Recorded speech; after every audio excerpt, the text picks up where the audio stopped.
I am Sarah White, a retired director of pharmacy.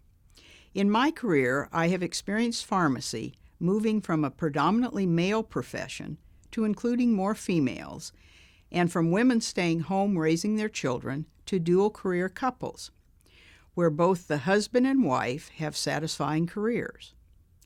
This video contains selected advice from the conversations with health system pharmacies' most influential leaders on how they have integrated their careers and lives. To place the vintage of the speaker, I'm providing the year they have graduated from pharmacy school, as things have changed over time. I think you will find valuable insights in these three different approaches.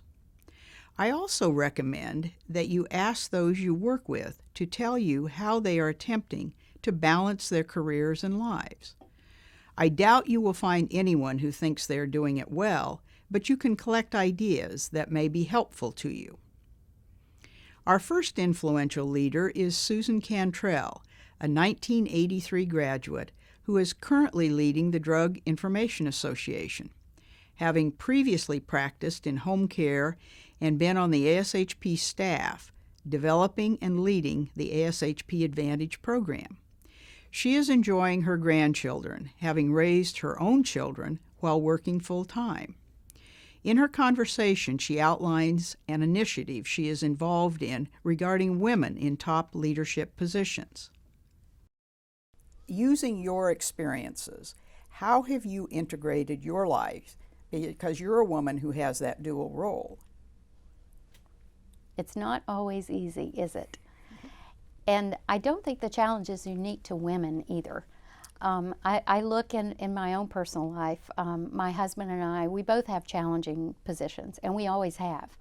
And I can say that in my case, that's really been the key to being able to do what I wanted to do and work to advance my career and to have the flexibility to take on new and challenging roles, is because I have such a really good support system at home.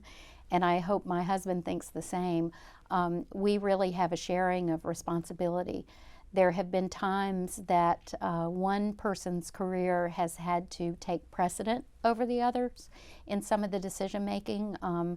Moves, for example, that we've made often have been related more to his job than to mine. But of course now I'm traveling every week and away from home frequently, and so he's had to then take on a very different role, although at the same time he has a challenging job himself. So we've somehow managed to share that responsibility, and for me it's been all about having that support system at home, that sharing of responsibilities, and also that concept of equality between the two of us. It's like, you know, for this 5-year period of time, it might be my career taking the lead role or driving some of the personal decisions that we've made with our family. And in the next 5 years, it might be his. So it's been a real sharing. And I can tell you that I would not have been able to do many of the things that I've done. For example, my role with ASHP, when I relocated to North Carolina a number of years ago because of my husband's job, but I had the flexibility at that time to be able to work part-time or not at all, spend a little bit more time on the golf course if I wanted to, because that was a commitment that we had made together. So what it allowed me to do is take a part-time role with ASHP to create this new division that they were developing, and be able to lead that, which quickly grew into a full-time role. But it gave me the flexibility that I needed in order to do that. So it's been a really good partnership, and that's been the key to being able to have this flexibility. When your family was young, were there trade-offs you made?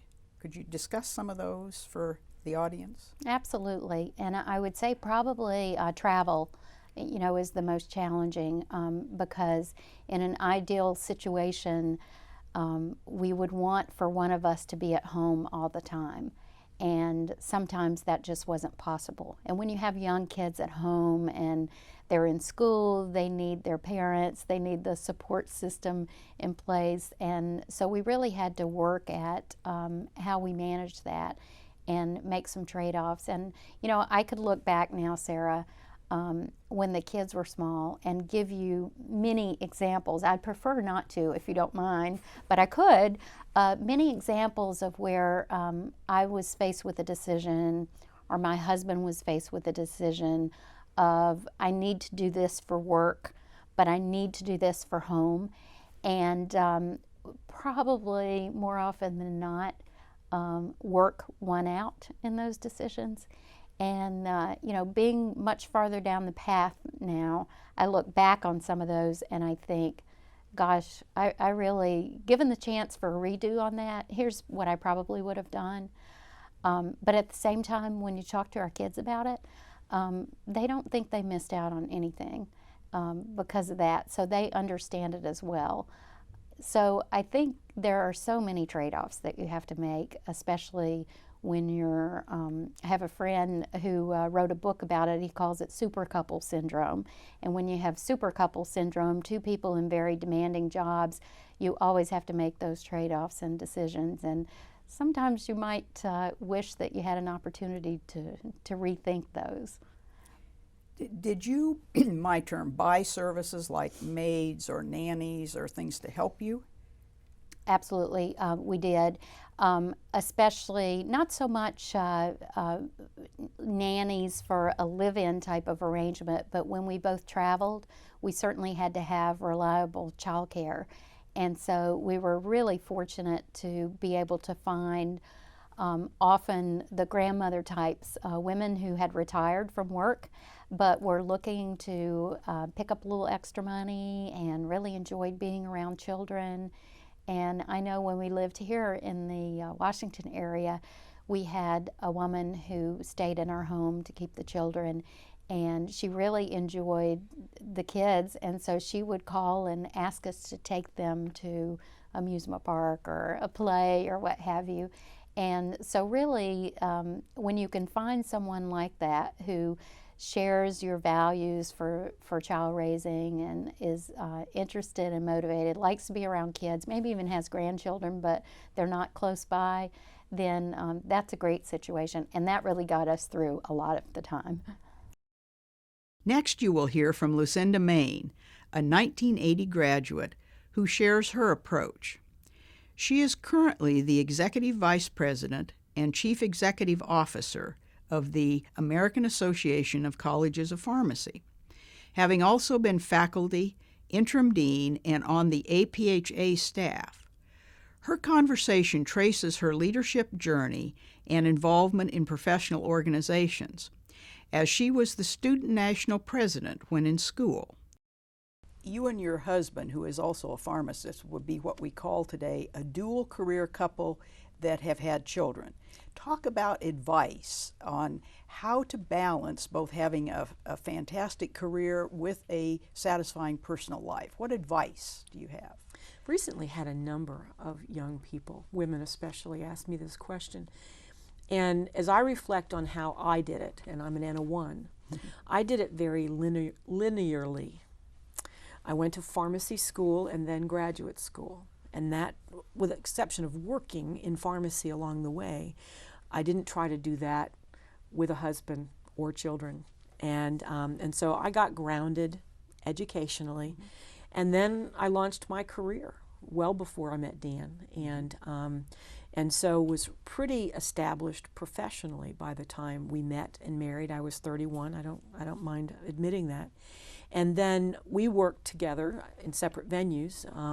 He's a fabulous clinician, and we did that for 10 years before children became part of the equation. And we adopted our children. Happened to be a beautiful way to build a family. And so what I would say to a young person is, you've got a lot of years ahead of you. There's nothing wrong with being married and having children and going to school. It's just a lot more difficult. And to the extent that you can get yourself established, then that's really beneficial. Then Dan is a partner. he takes care of the end of the day for the boys, and that gets more and more complicated every year as they get older. I have 2 teenagers now, and but I can't manage the end of my day because of that last email or phone call or, oh, can I meet with you about this? And he does. He's able to manage the end of the day. And so, and he doesn't travel. My job has historically found me traveling quite a bit.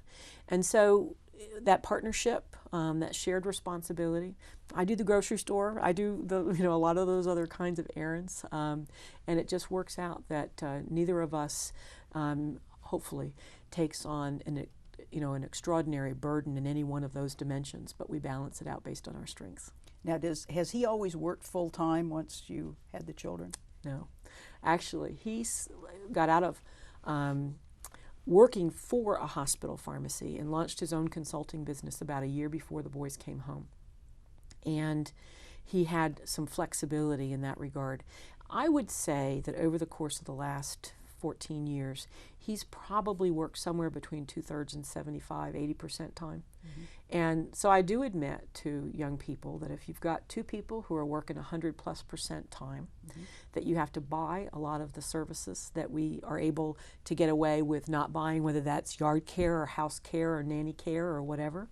Fortunately, pharmacy affords us the salary base to buy some of those services to keep ourselves sane. I think if you think you can do it all by yourself, without that kind of help, maybe you have a nice family network and that helps you out, but it's probably not very comfortable or as satisfying as we've found our careers and family life. Finally, Sharon Murphy Enright, a 1972 graduate, discusses the impact of her husband's job relocation on her career.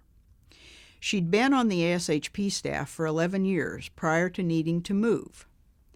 Since she couldn't find a satisfying job in their new location, she started her own business, what today would be called a startup, while raising their 2 children.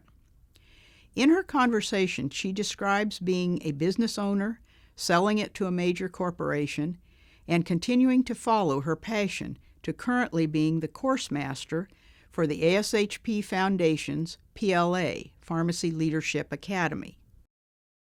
You exemplify a dual career couple, you and Steve, before that term was even popular, I think. You have 2 children that are out of college. Talk a little bit about the challenges of balancing 2 careers and a family. Well, first let me say that I've been very fortunate to have a husband who's been very supportive of all of my crazy ideas of where I wanted to go and move with my career. In terms of balancing career options, I think it's important to realize that it does have to be a balance. There are times in your life when you have to make a move or a change for one individual. That comes around, and the other person has to have their opportunity for growth and expansion later on. We've certainly moved for my career, we've moved for Steve's career. It didn't always seem to be the most opportune time, but I think as long as you keep concentrating on the fact that there are always options and opportunities and keep alert to them, you can both continue to grow. And it's got to be supportive. How did you handle childcare when the kids were young and you were both working? Well, after 11 years at ASHP, my husband was offered an opportunity to move to Boston, to corporate headquarters of the company that he was working for, and we really didn't want to leave DC, and so we thought of the most outrageous list of things that we could ask so that he wouldn't be asked to move to Boston. And they said yes, and so then we needed to move, and that was really the opportunity for me to begin my own business. I was encouraged by a number of folks in the pharmaceutical industry and in financial analyst firms who were watching the kinds of things that I was writing. It gave me the opportunity to work at home, to have someone in the house with my child and ultimately 2 children while I had my office there, and to keep very close tabs on them on a minute-to-minute basis if necessary, but to continue the work that I was doing. So I feel in many ways that I had the best of all worlds. because I could continue to work in areas that were intriguing and exciting to me, but also maintain a very close relationship with my children.